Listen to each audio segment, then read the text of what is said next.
Real talk.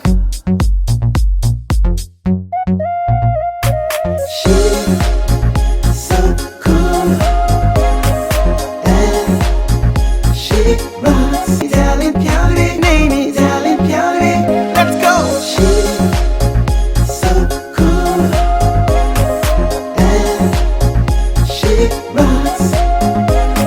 She's so cool and she rocks. Real talk.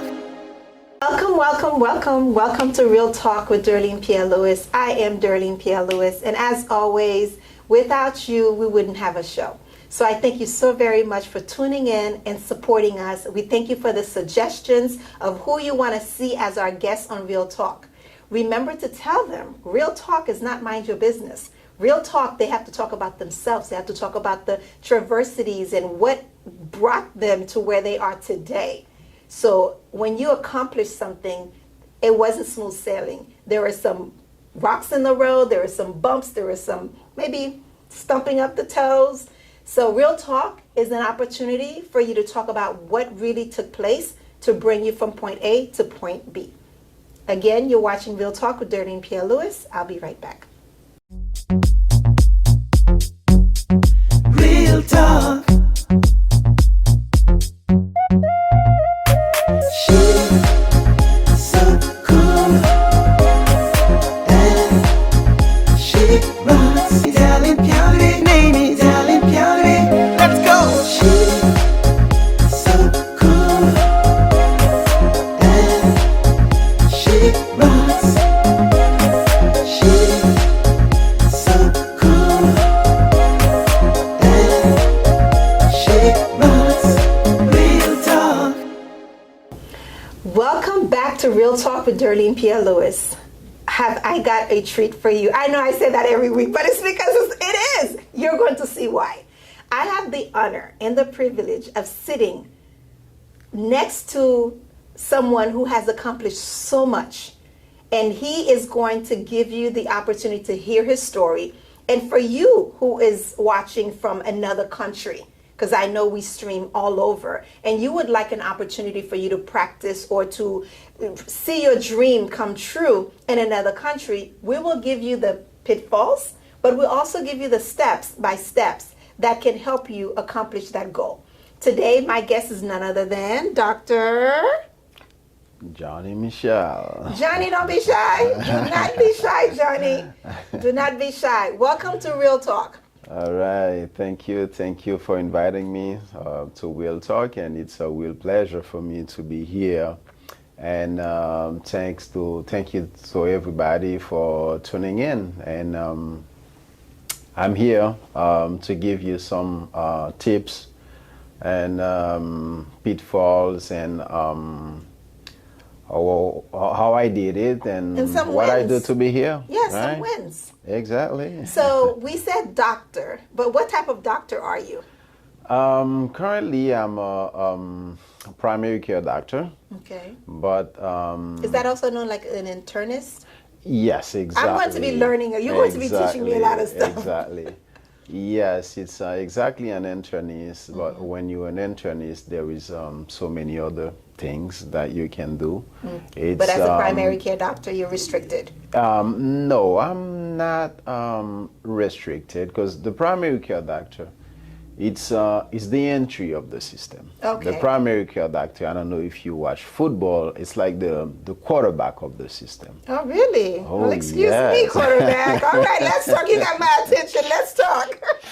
Yes, the primary care doctor is the quarterback of the Because system. you're able to see every function of the body. And, okay, exactly. I get The it. primary care doctor is a quarterback in terms of in basketball, we can say point guard.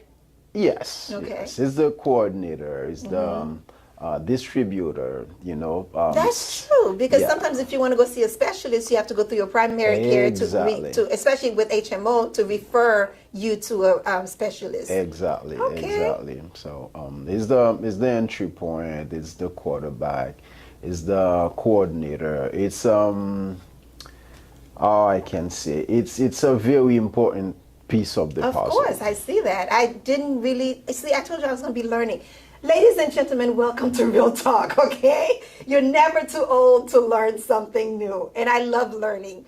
So basically, what you're saying is, as the primary care physician, you get to see. Do you service the whole family, or you just service women, men? Who do you service? I service as a primary care internal medicine. I service 18 and above, Okay. men and women. Okay, so adults. And adults and all sex and no sex and everybody. I know, because people have no sex now. They're binary. Exactly. All these different I terms deserve- I can't keep yeah. up with. I know you have to deal with that. I don't I really have sure to deal with will. that in my industry, thank God. But how did you didn't just get up one day and wanted to be a doctor, or did you? No, Okay, no. so tell us a little about Johnny. It didn't start like that. I remember how the idea started. I grew up in Haiti, Okay. in Pétionville. I went to school for people who know Pessalésien Pétionville, okay? Like everybody call it. This school was the center of Pétionville. Okay. So well known. Yeah, well known. Top was the notch center, school. yes, Okay. with sport activities. Nice. Yeah. And I grew up there. I went to that school. And funny, after philo, I met my math teacher. Mm-hmm. And he asked me, "Hey, Johnny, what are you doing? How are you doing with the science?" He thought I was gonna do engineering. Oh, engineering, because Yeah. you were probably good at math, Yeah, huh? I was Okay. very good at math. And I said, "No, I'm in medicine. I'm in med school." He said, "Why? What have you done that?" Like you just get Yeah, the book just- hard. He was probably living vicariously through you. Maybe he wanted to be an engineer and the path didn't go right for him. Yeah. Okay. So I said, "No, I'm in med school and But what everything made is you good." decide to go to med school? I was I'm a realistic person. Okay. Okay. Welcome to Real And Talk. yeah, I was very good in math. I was able to do like anything. Okay. I was able to do everything. Okay. And after school, so I was thinking and said, in Haiti we don't have many options. Either you a doctor, or you're an engineer, or you're an accountant, or a lawyer, and the rest. You didn't want to be a lawyer. You didn't Yeah, want I to be an didn't wanna accountant, be a even though you're good at lawyer. math. Yeah, I mean, accounting was my third Choice? option. Okay, so the first one was, was medicine. and the second? The second one was engineering. Okay, but, so you would have made your teacher happy. Yeah. And then the third yeah. one was The accountant. third was accounting. Okay. And when I look at the reality, I said, damn, in Haiti, we don't build anything. So what am I going to do with this engineering? Oh my goodness, that is very realistic. Yeah. Because I like electronics. Oh, okay. Yeah, so I said, damn, what am I going to do? I'm going to fix like broken... Broken fence. broken jukebox, and say, no, that's not what I want to do. Say, okay, let me do medicine, because I was good as well in biology. Okay. And so I only subscribed to one med school. And got accepted? I studied. You don't get accepted. You studied. You go to an exam. It's like, and you pass, and you among the first 100. Okay. Yeah. Okay. And So it who depends on scored your the score? highest? Yeah, Okay. depend on your score. Oh, The first wow. 100 highest score, Okay. and you automatically You're admitted. in. You're admitted. Yeah. Okay. That's a different So, process than yeah, here. it's Okay. a different process. I was 25th, or we can say I was in So top 25. 25, yeah, top that speaks a lot 25. about you. Yeah. Okay. And I went to med school, and it was very bumpy, very difficult. Why 'cause, was you it so know, difficult? I lived in Pétionville, and the school was I can say 7 kilometers, and I had to catch, the camionette, Not public transportation. Public transportation, we call it camionette, you know. And it was not easy. Early in the morning, you have to fight to get into that public transportation, and in the evening as well. You're fighting to get back home. Exactly. You have then it wasn't everyday thing. Okay. And sometimes it's raining, and you know you have to get home. So the struggle for you was not the study; it was the transportation to and from school. Oh yeah, that was a real struggle. Wow. That was a real struggle. Sometimes you have a friend. I'll give you a ride, Okay. and you're lucky enough. Okay. And yeah, but it was a real struggle. So you're in medical school for how long? Med school usually lasts 6 years in Haiti. 6 years in Haiti. And what did you specialize in anything? Yeah, after med school, 6 years, you do what we call social service, when you go, you know, to another city and Okay. work for the government for 1 year. I did that. So that's like internship. Yeah. Did you get paid when you worked that? Yeah, Okay, yeah. so they it's give internship. You, they give Okay. you a little something. You Okay, can a little clean- stipend Yeah, to you cover can- the camionette and yeah, food. yeah, you can clean your shoe with Clean it. your shoes. Okay. And So you did that for a year, med yeah, I school did for that 6 for a years, year. then that for a year. Yeah, correct. And after that, I went to I went and did a residency, specialized in orthopedic and surgery Okay. in Haiti. I worked as an orthopedic surgeon for 6 years. I worked Okay. in Saint Mark. I worked in Belader, Hinge, you know. And I also work with Doctors Without Borders. I've heard of them. Yeah. Did you like that? Oh yes, I like it. So being an intern, being a primary care physician now, that's very different. Oh yes. So I feel like even though you're still in the medical field, you're missing your calling or your passion. No. Am I correct to say that? I Or mean, just times change? Yeah, medicine is my Medicine. passion. Okay. Medicine my is the overall passion. Yeah. So whatever you're doing in medicine, you're fine. Exactly. Okay. Medicine is my passion. But I noticed when I said orthopedics, you smiled from ear to ear. Orthopedic and internal medicine is a world of different. Mm-hmm. Yes. Because in orthopedic you have to be straight. You direct. You have a broken bone, you go ahead, you fix it. And after that, you have the X-ray. If it's not well fixed, you see it. If it's well fixed, you see it. Yeah, Okay, the that's patient true. gonna stand up, walk, and then you see it. Yeah. Now, internal medicine, it's more like reasoning, thoughts. It's more like processing information. That's what makes it interesting. Okay. Yeah, you gather Process the of information. elimination. Yeah, you gather the information from the patients. You're gonna process this information and try to, put them together, find a diagnosis, build a treatment plan. It's really. I mean, I love both of them. I can see the engineering part of your brain liking the internist part. Yeah. Because that's a lot of algebra and a lot of putting things together. Okay, exactly. I see that. And I put things together in life as well. Okay, like what? Tell us about that. I'm very handy. Like my backyard, I did warning strange by myself. Okay. Yeah, I did a lot of things. Oh, I spent 2 weekends fixing my one of my bathroom. Yeah, I do a lot of things. I'm not only, if medicine decide, if people decide, okay, I'm not gonna get sick anymore, so I'll start being able to make a living. Give me a call and let me know what you've used that allowed you to no longer get sick, and I will pay you whatever you want for it.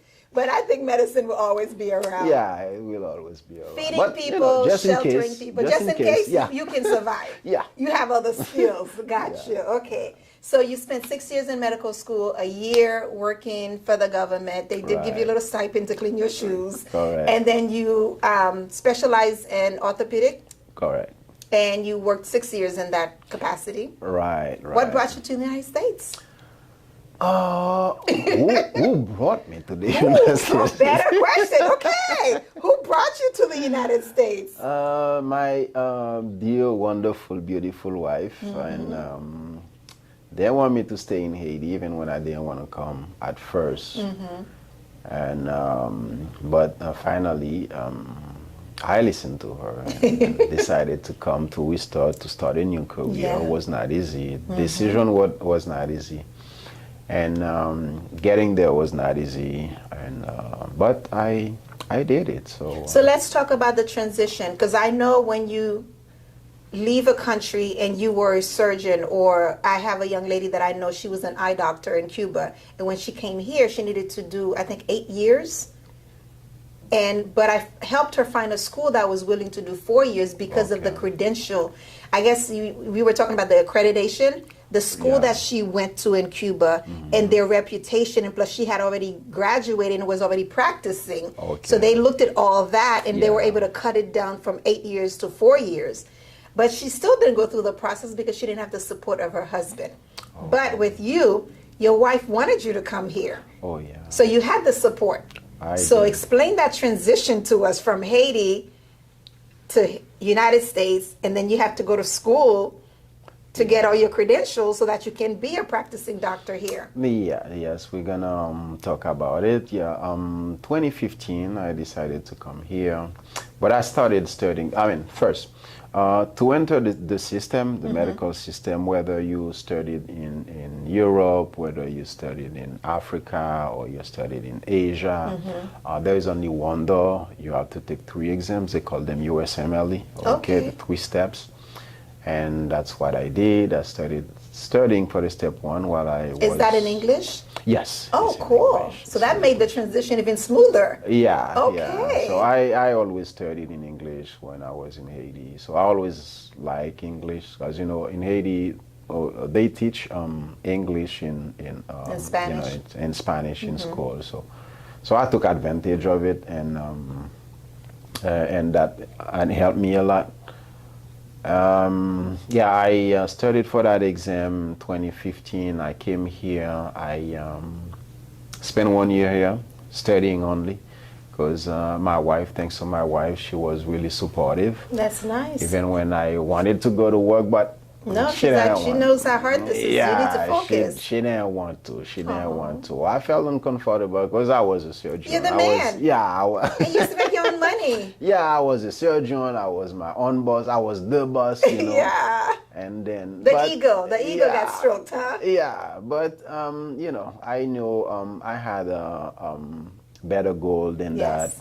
So I was able to put the pride aside. Exactly. Fold my pride, put it in my pocket. Put it in your back pocket, not even the front pocket, the back pocket, and sat on it. Yeah, and do what I gotta do. That's because nice. I know it's but it's good more you had the important. support. Yeah. I was lucky enough, so I had a wonderful wife who understood the importance of studying, and she pushed me. So you passed the first exam? Yeah, I passed the first step in 2015. In 2016, I started, right after I started studying for the step 2. Oh yeah, you got to do it while it's still fresh. Because the step 2 is 2 exams. So right after I started studying for the first step, for the first part of the step 2. And in March 2016, I went back to Haiti. We started working as an orthopedic surgeon again. You missed it. Yeah. And, he was calling you back. Yep. While I was still studying, and I was going back and forth. I took the first part of the exam. I passed it. Studied for the second part of the step 2. I passed it. And then I started applying for residency. Okay. Yeah. I started applying application for residency 2017. And the application process by itself it's another exam. Yeah, because my sister was pre-med in college, and she had quite a few friends who were pre-med with her who went through the whole process of going to medical school and now their residency. Sometimes you have to apply different parts of the United States. Oh, yeah. You're not always privileged and lucky enough to get it. No. Like I know a couple of them who wanted to be in New England area, which is the New York, New Jersey area, and they end up being offered in California or Texas. Yeah, you have so no choice. Where was your residency? Mine was in New York, but I applied to 200 programs. Oh my! Yeah. And it costs money to apply to each one of those. Yep, yep. Ooh. It's a costly process. Yeah. It costs a lot. So you have to really want this to go through this process because you're Exactly. sacrificing your job because you didn't have a job your wife supported for a year. And then you went back to Haiti and went back into your first love, you know, of orthopedics, but you were still studying it. You know, what I like from your story is that the pride had to take a back burner. Right. Because the ultimate goal, not only did you have this wonderful woman supporting you, but the ultimate goal is you wanted to still be able to practice, but you wanted to be here in the United States with her. Because you could have always gone back to Haiti. You could get a visa and go back and practice and whatever, you know? Right. But you wanted to be here with her, and she gave you that opportunity to do that. So look into your camera, talk to a young adult, or maybe someone not so young, maybe in their mid to late 30s, who were in your shoes and who's looking forward to coming here and doing something like that. What are the processes? And if they needed help, where could they go to get the help? Okay, there is a lot of, I have a lot of colleagues as well who studied in Haiti. They want to come here and, you know, continue practicing medicine. And there is help available for them. And we have a network of, I can say former physician in Haiti. Okay. And we also have the AMHE. Okay. AMHD? Yeah, AMHE. AMHE, what does that Yeah, stand it's for? like Asian physician living abroad. Okay. Yeah. It's, So they're giving back. They're helping. Exactly. Oh, wow. Exactly. I like that. Paying it forward, except they're going back and paying it. Exactly. Okay. We have this, you know, organization here, and who is that also helping, you know, and we know each other. Okay. You know, and we try to build a network. I have a WhatsApp group as well with all the physician who So studied for medicine someone in who's, Haiti. so if they studied if they were a physician in Haiti, how would they go about being part of this group to get the help if they want to come abroad? It's easy. Just contact one of us, someone you know. Look into your camera. I told you It's this just- is real talk. We're gonna pass the baton on and help somebody else. Right. It's just because we have Facebook groups, you know. Okay. What is the Facebook group called? Faculté de médecine. Faculté de médecine. Ancien de la faculté de médecine. Okay. And then So what's you the can WhatsApp? just- They can go yeah, on we that. have that. You can just go on that. Just shoot the message. Okay. I would like to, Be a part of the study. group. Yeah, I would like to be a part of the group, and anybody will be happy. You know, just send me your phone number, and I will add you to the group. All right. You know. Well, this was Real Talk with DERLINE Pierre Louis, and I am sitting next to the Dr. Johnny. Thank you very much for coming on board. We're about to take a quick break, and we'll be right back. The Facebook group is called Faculté. Ancien de la faculté de médecine. Yeah, you heard him, what he just said. And that's what you can go on Facebook and send a message to any members of the group, and they will be able to help you. But you have to be serious. As you can see, this is work. Passing the 3 tests, exam, and then applying for residency. You have to have a support system in order to do that. But nothing is impossible. If you're passionate about it, this is what you want to do. Right now, pick up on your English, read, write, practice, speak, implement. That way you can be better equipped to when you do come, you can take these exams. You're watching Real Talk with DERLINE Pierre Louis. We'll be right back. Real talk.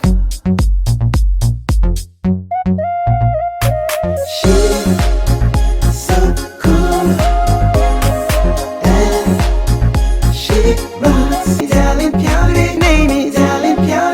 Let's go. She's so cool, and she rocks. She's so cool, and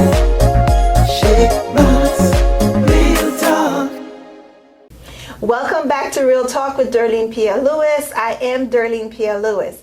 And I hope you were available to watch the first part because I am intrigued. I see a gentleman before me who would not let his ego or any barriers stop him from his ultimate goal, which is to practice medicine. Yes, he took a pivot. He's not practicing orthopedic medicine in the United States like he did in Haiti, but he is still practicing medicine. And I want to say the internist medicine probably speaks your language even more because you have various facets. Right. So welcome back, Dr. Johnny. Talk to us. So earlier, before we went on the break, you were telling people who are interested or who are already practicing, they have to already be practicing, right? Right. In order for them to be able to take advantage of this. Not necessarily, because they can start studying for the exam, start taking the exam while you're in medical school. Oh, that's great. Right. Okay, so then it shortens the transition period even more. Exactly. While you're in medical school, if you made up your mind, yeah, I want to come to the U.S. to study, to continue with medicine, you can start getting the books, start studying, all of that, and start taking the exam. It will make the process smoother and easier. Okay. And also, where we were talking about Facebook, you can anyone who would like to have more information, they can go on Facebook, tap on my name, Johnny Michel. It's easy, Johny, Michel, Michel, and I'll just send me a message, and I will be able to help him. And also, there is on Facebook. You can also look for Harvest SS Health, which is the Facebook page of my practice. We're going to get into that. Also send me a message on Okay. Instagram. There is also Harvest SS Health. You can send me a message, and I will be happy to guide you. With that said, don't bombard him. He is a practicing physician, and he does have a wife. We didn't get into the children part yet. I don't know the rest of the family yet. I just met the wife vicariously through her support. So please be respectful of his time. Be respectful of the messages that you sent. If you are anybody who knows me and how I operate, you know we operate with mad respect.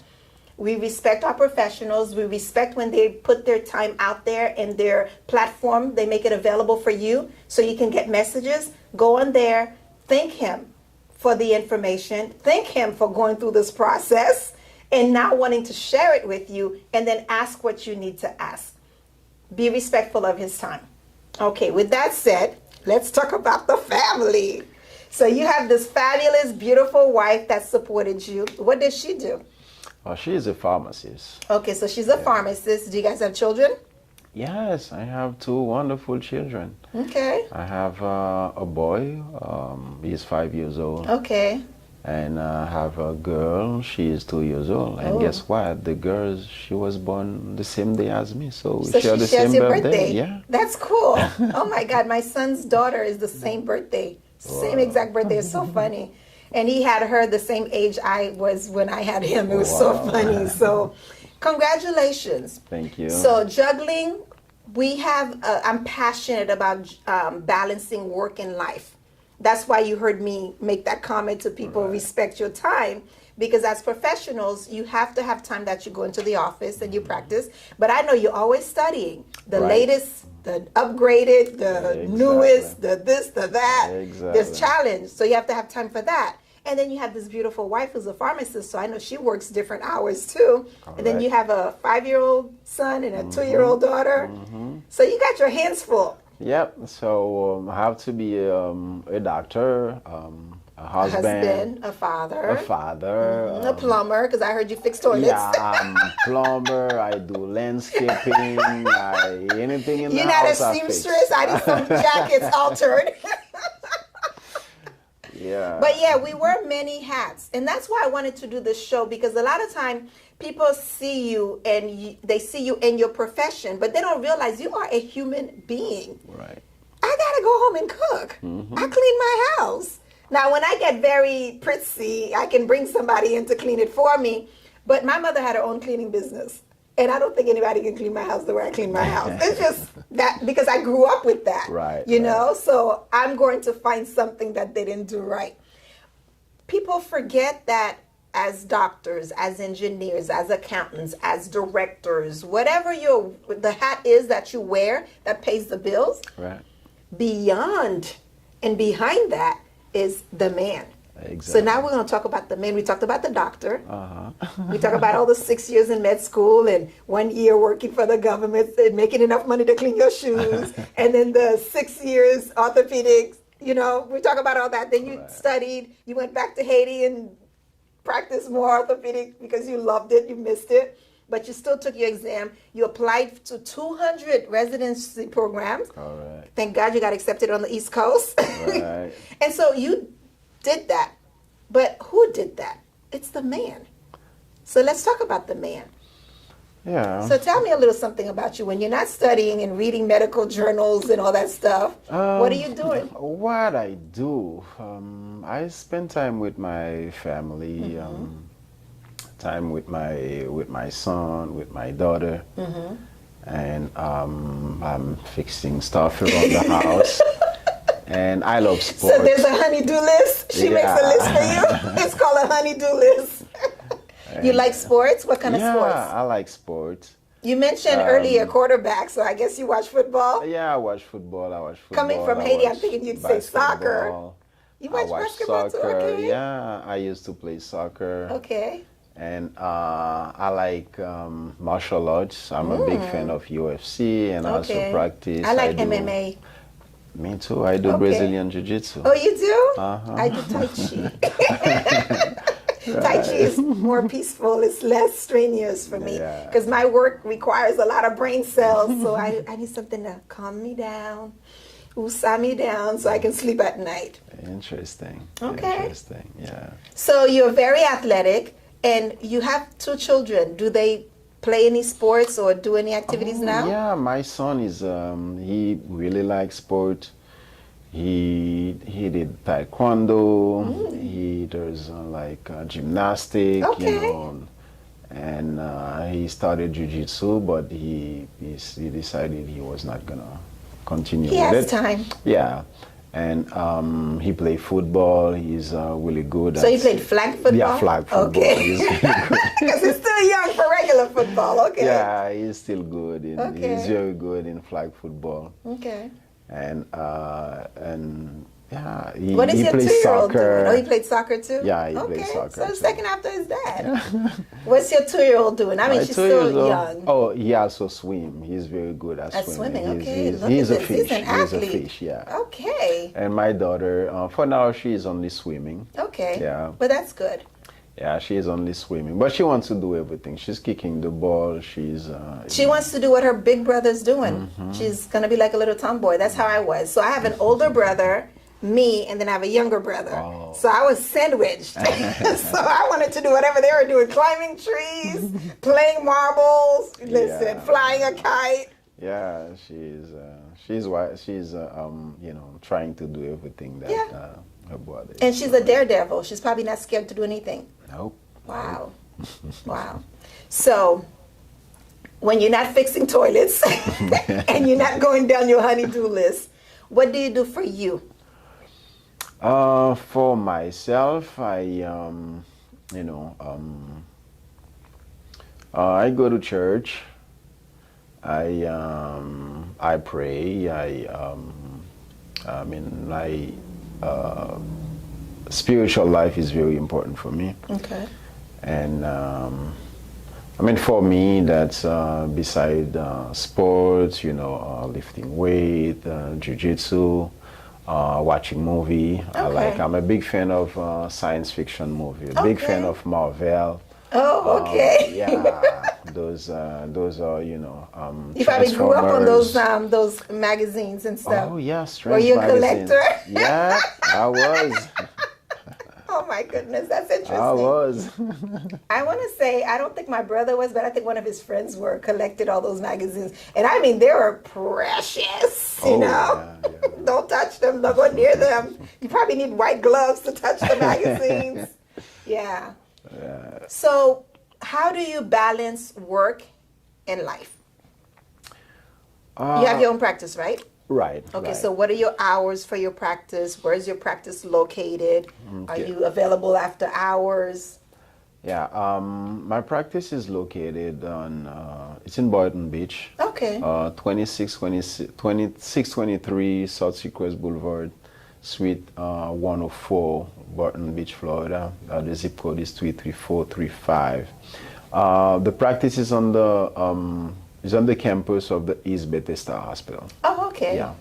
So this is where it's located. The hours are 8:30 a.m. To 5 p.m. from Monday to Thursday, and on Friday from 9 a.m. to 3 p.m. Okay. But I'm available on after hours. If a patient needs me, they can call me. If they need to refill their medications, they have an emergency, they have questions, I'm available. Okay. You know, and that's one of the things that Being a doctor. being a doctor is being always be available for others. So that's why I said, how do you balance the work and life? There's got to be a balance. Yeah. So work want to get into everything. Of course. Being a doctor, even when you're at home, you still have notes to close. You have you have to read, you have to study. But I try not, like family time. Like Yes. today after work, I get home, and I had to help my son with his homework and give him a shower and get ready and To come to come here. Okay. And every day after work, I help him eat, do his homework. So give you're him a available. shower. You balance it out. Yeah. I So put let's him say you're in to the middle bed. of giving a shower and your phone rings and it's a patient needing a prescription filling. I mean, a refill doesn't take that long, right? I'm giving him a shower, so I won't be able to Answer the grab phone. answer the phone right Yeah. away. So So I you will don't have like a return. call system? Like I thought, I don't know, because I remember when I used to call my physician for my kids mostly, they had an answering. Yeah, sometimes they have an answering system, but it's a new A new practice? brand new Okay. practice. Okay. I will have it, but as now, Okay. I'm the one being available You're the for answering my system. patients. I'm the answering system. So you're literally available 24 hours, 7 days a week. Yeah. So you're but- not open the weekends? No, I'm not open on the Okay, so weekend. Monday through Thursday, 8:30 to 5 p.m. 5 p.m. and then Friday, 9 a.m. to 9 a.m. to 3 p.m. So you leave early Friday. Yes, I leave Okay. early Friday because I have my jiu-jitsu class at 6. Okay, so you have to make time. Yeah, I have to make time. Okay, I'm I see that. I'm not. Like I tell people, every single one of us, black, white, rich, poor, homeless, living in the mansion, the White House, the president, we are all gifted 24 hours Right. equally. How you allocate your time, sometimes, for the most part, is up to you. Right. But some people, like nurses that work 12-hour shifts, your wife is a pharmacist, so does she do 12 hours too? No, she doesn't work 12 hours. She works like, let's say 8:30 4 or 5 days? to 6. Okay, so she works 4 or 5 days a week. Okay, Yeah. so depending on your job schedules, like a lot of people in the medical fields, usually 12-hour shifts, but it's usually 3 12-hour shifts. Right. So you have 4 days. That's 24 hours times 4. Yes, the first 24 hours after your last 12-hour shift, you're probably sleeping most of that because your body needs to catch up and recoup. But then if you don't allocate the time to have the time to do your yoga or to do your jiu-jitsu, go swimming, go visit your mom, go visit your uncle, whoever elderly person in your family, go do your hair, go do your nails, you got to make time to pamper yourself. So every single one of us is gifted 24 hours. Right. We can allocate time. But most importantly, you need to take time for respite. And sometimes that respite doesn't include everybody else. It means your time. Right. When my kids were little, I said, Mommy needs 10 minutes. And my 10 minutes was either in my backyard where they couldn't see me or in the bathroom. I needed 10 minutes where I didn't have the phone. Nobody needed anything from me. Nobody knew where I was. 10 minutes to breathe. And sometimes I would turn on the shower and spray some, spray, like lavender spray, whatever. And just breathe that in and exhale and get rid of the day, all the tension. And now I can put on my mommy's hat and be mommy or wife, you know? Right. You have to be able to do Yeah, that. you have to recharge. You have to recharge. You have to find a way to recharge yourself. Otherwise, you won't be able to make it. And, you know, the 24 hours, when you look at it, it's not enough. Is it now? It's not enough? It's not enough. But it's up to you what you want to, how you want to manage it, what you want to do with it. And, you know, there's no time to waste. You cannot afford to waste the It's time gone. because it's precious. And It's once precious. it's gone, it's gone. Yeah. If yeah, somebody you can- steals $10,000 from you, you worked and you earned that 10,000. Yeah. You're going to work and earn another 10,000. But that time, 5 minutes, 10 minutes, 20 Yeah. minutes, it's gone forever. Yeah, you lose the time. You know, you don't do anything with it. It's lost forever. It's lost It's lost forever. forever. And you know, and you're gonna feel it. You know, you're gonna feel it. Because I've met people who sitting like, oh my God, I'm approaching this age, or oh my God, my kids are all grown and I didn't do anything with my life. I always wanted to go back to school and do this. Always wanted to do that, but I didn't have any time. But we all had 24 hours. Right. And if we really sit down, like what we do in our office is we each have a binder on our desk, and it's in increments of 30 minutes. We document everything we're working on. So I get a phone call right now, and it's from Dr. Johnny, and it's, what time is it? 7:30. So I put, it's 7:30, already doctored, call from Dr. Johnny. And then I put a brief little note, what I talked to you about. Right. You know, Dr. Johnny wants to reschedule his appointment. And if it's something I can do right away, I can reschedule it. Or we have a task sheet where we assign it to somebody else to reschedule that. Because sometimes everybody wants to talk to you, you're the doctor. Your Right. nurse could help them. Your receptionist could help them, but they don't want to talk to anybody else. They want to talk to you. Exactly. Just like with Yeah, me. I want to talk to my doctor. I want to talk to my doctor, and there's things that the nurse could help them with that they can get right away. Right. The doctor's not in the office right now. The doctor will be back tomorrow at 8:30, but I need to talk to him now. Like on Friday, you close at 3. But let's say as the practice grows, you may still be open until 5 for people to come and pick up prescription or Correct. drop off stuff. You don't have to be there. Yeah. But they want to talk to Yeah, you. exactly. So how you structure your business, this is not mind your business. So I just want you guys to know this. I just want to plug this in. We're talking about time allocation. You can actually sit down. I usually try to do that on a Sunday afternoon when I'm chill and I'm relaxed to project for my week to come. Like I know next week the office is going to be closed Thursday and Friday. Okay. So that means I have 3 days. Right. Really 2.5 days, because Wednesday, half a day, 2, 3 o'clock, we'll probably close. So what can we get done? What needs to be done? Next week is the 20th.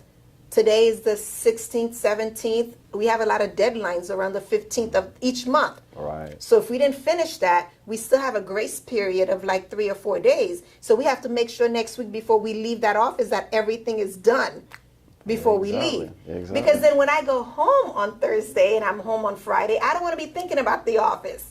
And that's where I feel like a lot of time we don't manage our time. Because I'll go on social media and people accuse me of not being good with social media. I'm really not that good. I have somebody who helps me at the office, but there's still stuff that requires my attention. And I'll go on there, I give myself a timer. Because you can lose so much time on social media. Oh, yeah. Seeing what Scrolling- everybody's doing, who's doing scrolling that, down, who's going where, you scrolling, scroll, you scrolling. this, you look at messages. Like I have a bunch of messages and I'm like, I don't have time for this. You know? So-and-so updated their profile. Congratulations. You know? I don't even want those coming into my inbox. I stopped that. Especially with Facebook. LinkedIn, I've been really bad with LinkedIn because it's more conversational. Right. You know, it's more a professional platform and it's more conversation. People want to connect with you. They want to have coffee with you. And that's how you're going to grow your business, these networking events. You're Correct. here on For Jasper TV. People are going to say, oh, we have a new doctor in the city of Boynton Beach, located where? On Seacrest, the Bethesda East Hospital. Perfect. That's down the street from me. Instead of driving to West Palm, I'll go see the doctor. And you're Haitian. Oh my God, and he's black. Because we try to support our own. Right. And so your practice may pick up. You have more people. And as you promote on the radio show, as you promote on the TVs, you're going to have more practice. Then you have to allocate your time even more. Right. Because right. you're going to have to see more patients in that day. How do you see more patients without dropping the quality of service you give to your patients? Because that's a complaint I hear a lot. Yeah. Patient and doctors. Yeah. Now, the first thing is listening. Yes. No, it's listening. Because if you take the time to listen to the patient, you will know what they really need and what to focus on. Okay. Okay. And also, you also need to, let's say, the patient may come with 5 problems, and you have to, communicate with the patient. Not only listening, but communicate. Have a plan. We call it care plan. Let's say, okay, you have this, you have that, you have this today. Okay, we're gonna take care of this. This is how we're gonna take care of it, and this is the plan for the rest of the problem. Because they might come with 10 problems. Usually, you have 15 to 20 minutes to see a patient. Yeah, that's what I was gonna ask you. Yeah, How long do you have? you will able to never take care of be able everything. to take care of everything Okay. in 20 to 15 minutes. Otherwise, you're gonna spend 1 hour with one patient, and then all of the other patients gonna, sitting in the waiting room, complaining, and they will leave you, and you'll have and to go close the somebody business. else. Yes. So it's really tricky, but most importantly is to listen and to communicate. Okay, because if you don't give the plan to the patient, if you don't let them know, okay, this is what I'm gonna do, this is what we're gonna address today, and you can schedule another appointment so we can address those that are not really like Pressing. not important. Yeah, Not urgent for now. Yeah, they're not pressing. Yeah, but we can address them, step At by the next step. visit, And if you don't communicate, the patient will feel, oh, I told the doctor I had this, I had that, And he only took care of these He two. care of this. He didn't tell me anything. What about Yes, those? yes. But if you communicate to the patient, if you let them know the plan, and then you build the plan with them. That's what I was going to say. With If they're a them. participant, then they're more likely to remember. Exactly. Because sometimes it's not that you don't tell them that next visit you're going to take care of this and address this. It's just that they only see you giving them medication just for this one. Exactly. And what about the other 15 or 13 items? Yeah, you have to get them involved. Yes. Give them responsibility. Okay. Like it's their life, it's their care, it's their body. Exactly. Let's say, okay, you have high blood pressure, but I want you to go home, check your blood pressure, and then write it down. Check it twice a day, write the numbers down, and next time when I see you in 2 weeks, in 4 weeks, or in 3 months, you bring the log with you. Yes. So now they get involved. Yes. I have to And- take this to my doctor when I go see him. And they will they will make sure that they take their medications. Yeah. They will make sure that they watch what they're eating. Yes. And they will try to exercise because they know all these are related to the control of the blood pressure. So they get involved. And why? Because you communicate with them. And they were a part of it. Yeah. So you're going to look into your camera again. You're going to give your name. You're going to give the name of your business. And you're going to give the address and phone number for them to reach you. Okay. My name is Dr. Johnny Michel. I'm a primary care physician, and I have my office on the campus of East Bethesda Hospital. The address is 2623 South Seacrest Boulevard, Suite 104, Barton Beach, Florida, zip code 33435. The phone number is 561-509-1200, 561-509-1200. Thank you so very much for making the time to be here with me on Real Talk. And I hope every single person watching this got something from this. Real Talk, we're about being real. We got to know his journey, Dr. Johnny's journey from Haiti, studying, working enough to make enough money to clean his shoes. I'm going to plug that in every time. And so, making enough money to get on the camionette too. Yeah. So we heard his journey about how he went about going to medical school and becoming an orthopedic doctor, coming here, transitioning, taking the 3 exams in order for him to be able to participate in the residency program in order for him to get his license here in the United States. So we thank you so very much for tuning in. Every time we have the privilege and honor to speak with someone and get to know them on Real Talk, it is an honor for us and a privilege for you. Have a great day on purpose. Real talk.